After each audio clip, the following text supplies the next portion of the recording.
Good morning student and friends. आज गणित के विशेष टॉपिक परम संख्याओं के गुणा एवं भाग पर चर्चा करते हैं। परम संख्याओं के योग और व्यवकलन हम पिछले वीडियो में सीख चुके हैं। आइए विद्यार्थियों, साथ मिलकर जानते हैं परम संख्याओं के गुणनफल। उदाहरण के लिए हम लेते हैं 3/5 × 25/2। ये दोनों परम संख्याओं में, जिन्हें भिन्न संख्या भी कहते हैं, गुणा करना है। पहले हम देखते हैं, यदि किसी हर का भाग अंश में जा रहा हो, अर्थात संख्या कट के छोटी हो रही हो, सरलतम रूप हो रहा हो। जैसे 5 का भाग 25 में जाता है विद्यार्थियों, 25 5 से भाज्य है तो हम भाग देंगे। यदि भिन्न संख्याओं को पहले ही छोटा कर लिया जाएगा तो उत्तर भी छोटा ही प्राप्त होगा, बाद में परेशानी नहीं होगी। 5 का भाग देंगे 25 में, 5 बार जाता है 5 25। अब अंश के स्थान पर 3 एवं 5 हैं, हर के स्थान पर 1 एवं 2 हैं। तो गुणा करने के लिए हम विद्यार्थियों अंश का गुणा अंश में करते हैं और हर का गुणा हर में करते हैं। जैसे 5 × 3 करने पर 15 और 2 × 1 करने पर 2। ये अपना उत्तर हुआ। पुनः ध्यान दें, यदि संख्या का सरलतम रूप हो सकता है तो मैं अंश हर आपस में काट कर छोटे करने हैं। जैसे पहली परम संख्या का हर 5 था, दूसरी परम संख्या का अंश 25 है। 5 का भाग 25 में जाता है 5 बार, तो हमने भाग दिया। अब 5 × 3 अंश का गुणा अंश में एवं हर का गुणा हर में, 2 × 1, तो 15/2 उत्तर हुआ। हम अंश से अंश या हर से हर नहीं काट सकते, छोटा नहीं कर सकते। हमेशा अंश का हर में या हर का अंश में भाग दिया जाता है। परम संख्याओं के भागफल समझते हैं। जैसे 4/7 भाग्यांत 3/14। इसमें पहली परम संख्या हम यथावत रखेंगे 4/7 4/7।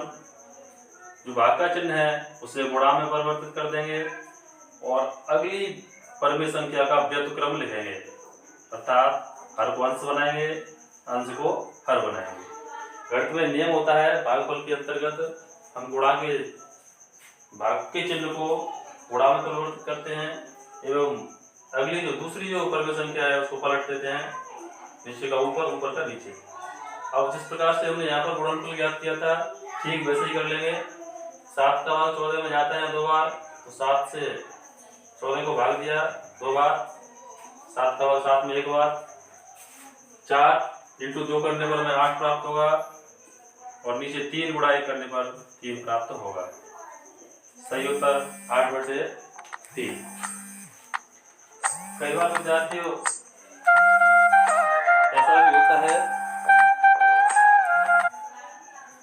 ऐसा भी होता है विद्यार्थियों कि एक ही प्रश्न में हमें गुणा और भाग एक साथ करने होते हैं। जैसे एक उदाहरण से समझने का प्रयास करते हैं। यदि एक ही प्रश्न में हमें गुणा और भाग दोनों क्रियाएं करनी है, जैसे 3/4 भागन 5/7 × 2/3, तो पहले हम भागफल करेंगे, न के गुणा। गणित में नियम है, अगर दोनों चिन्ह हैं तो पहले भाग करते हैं, उसके बाद गुणा करते हैं।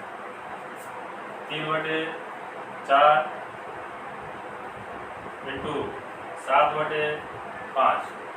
विद्यार्थी पहले की तरह 3/4 लिखा, भाग के चिन्ह को गुणा में परिवर्तित किया एवं अगली परम संख्या को पलट दिया। 5/7 का 7/5 × 2/3। मध्य में गुणा के चिन्ह होने पर हम किसी भी हर से किसी भी अंश को छोटा कर सकते हैं, काट सकते हैं।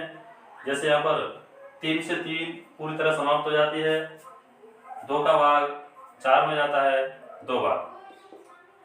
इधर 7 बचा ऊपर अंश के स्थान पर, नीचे 2 और 5 हैं, आपस में मल्टीप्लाई करके 10। तो हमारा सही उत्तर होगा विद्यार्थियों 7/10। कई बार अन्य प्रश्नों में जोड़, घटाव, गुणा और भाग चारों चिन्ह एक साथ आ सकते हैं विद्यार्थियों, ध्यान से समझना।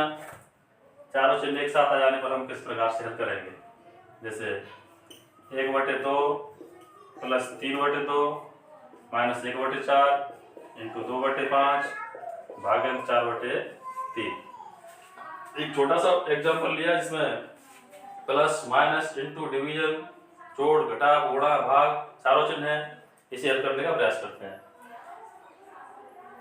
चारों चिन्ह होने पर सबसे पहले हम भाग को हल करेंगे, उसके बाद गुणा करेंगे, फिर जोड़ या घटाव कुछ भी कर सकते हैं।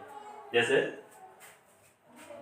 1/2 प्लस 3/2 माइनस 1/4, यहाँ तक हम ठीक वैसे के वैसे लिखेंगे। 2/5 भाग के चिन्ह को गुणा में परिवर्तित करेंगे, 3/4।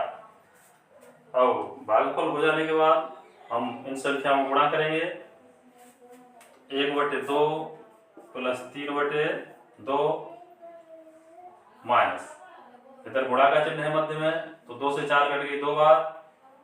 अब 3 इंटू 1 करना है, 3 और नीचे 2 गुणा 5 गुणा 4 करना है।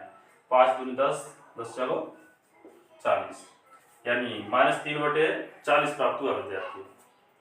अब 1/2 प्लस 3/2 माइनस 3/40 है। जोड़ और घटाव एक साथ करने के लिए हम तीनों का एक साथ लासा ले लेंगे। 2 2 और 40 का लासा 40 प्राप्त होगा विद्यार्थी। वही विधि है जो कल सीखी थी हमने। 2 का भाग देंगे 40 में 20 बार, 20 गुणा 1 करेंगे तो 20। हर का लासा हम भाग देते हैं, प्राप्त परिणाम को अंश से गुणा करते हैं। प्लस 2 का भाग 40 में 20 बार, 20 इंटू 3 करेंगे तो 60, माइनस 40 का भाग 40 में 1 बार, 1 इंटू 3 करने पर 3। 20 और 60 दोनों प्लस की संख्या हैं, धनात्मक संख्याएं हैं, अतः हम उनका योग करेंगे। 20 और 60 80, और 80 में से 3 घटाएंगे क्योंकि ऋणात्मक चिन्ह है, तो 80 में से 3 घटाने पर हमें 77 प्राप्त होगा, 77। 20 और 60 80, 80 में से 3 घटाया क्योंकि ऋणात्मक चिन्ह है, तो दोनों धनात्मक है इसलिए जोड़ किया। 80 80 में से 3 गए तो 77/40, ये अपना सही उत्तर होगा। उम्मीद है विद्यार्थी आपको परमेय संख्याओं के जोड़ घटाव गुणा भाग अलग अलग या चारों एक साथ सीखने में सहायता मिली होगी। यदि आपको हमारी वीडियो से कुछ जानकारी मिलती हो, प्रश्नों को सीखने में सहायता मिलती हो, तो आप चैनल को लाइक और सब्सक्राइब कर सकते हैं, जिससे आगे आने वाली वीडियो भी आप प्राप्त कर सकेंगे। धन्यवाद विद्यार्थी।